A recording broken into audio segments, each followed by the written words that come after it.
Je vous remercie, Monsieur le Président, Monsieur le Premier ministre, Mesdames, Messieurs les ministres, chers collègues. Monsieur le Premier ministre, je vais aborder la question du dialogue politique et du contentieux électoral. Notre pays se trouve à la croisée des chemins. Le mode de dévolution du pouvoir, démocratique et pacifique depuis le consensus électoral de 1992, qui avait assuré stabilité politique et paix civile à l'intérieur, ainsi que respect et considération à l'extérieur, a été jeté par-dessus bord depuis le référendum de mars 2016. J'entends dire qu'on ne peut plus voler des élections au Sénégal, mais on peut empêcher 75% des électeurs de Touba de voter. Ils vous diront que ce sont les intempéries de la veille qui l'expliquent.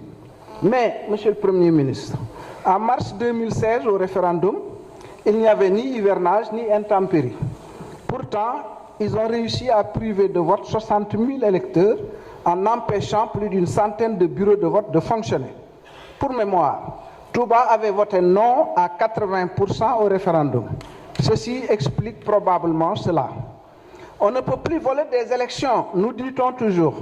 Mais on peut rééditer le coût des ordonnances de 1993 pour l'emporter à Dakar de 0,08% sur votre suivant direct qui revendique à son tour la victoire dans un scrutin fortement contesté. Monsieur le Premier ministre, le véritable dialogue politique obéit à des règles.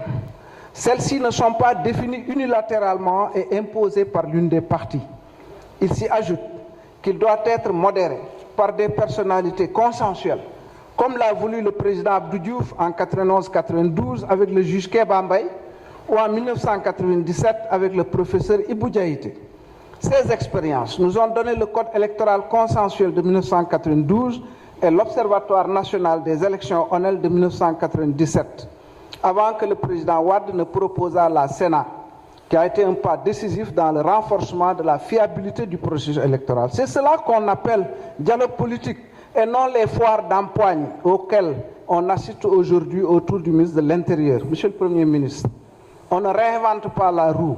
Le modèle consensuel a donné satisfaction pendant près d'un quart de siècle. Lorsque vous l'avez changé unilatéralement, la machine s'est grippée. Pourquoi donc vouloir persister dans l'erreur? Comme disent les latins, errare humanum est, sed perseverare diabolicum est. Le président Sall a félicité son ancien ministre de l'Intérieur, responsable de cette débâcle du 30 juillet 2017, a félicité les cadres de son parti pour leur victoire avant de terminer par, je le cite, pour 2019, Mako reste. Fin de citation. Si l'appel au dialogue n'est qu'un paravent pour couvrir ce slogan du 2019 Mako reste, je vous garantis que vous nous trouverez sur votre chemin. Mais au fond de moi-même, je suis convaincu que vous écouterez in fine celles et ceux qui, dans vos rangs et en dehors, ne regardent et ne voient que les intérêts de ce pays qui ne méritent pas d'être plongés dans la tourmente. Je salue à l'occasion les initiatives de la société civile à travers le COSC et le pacte pour, je les cite, des consensus indispensables devant garantir des compétitions politiques régulières, ouvertes et pacifiques. C'est la responsabilité directe du président Macky Sall qui est ici interpellé et nous l'y attendons. fi may jeexale comme matagul 4 minutes wote bi bu doon proportionnel kon noo leen di ëpp dina na am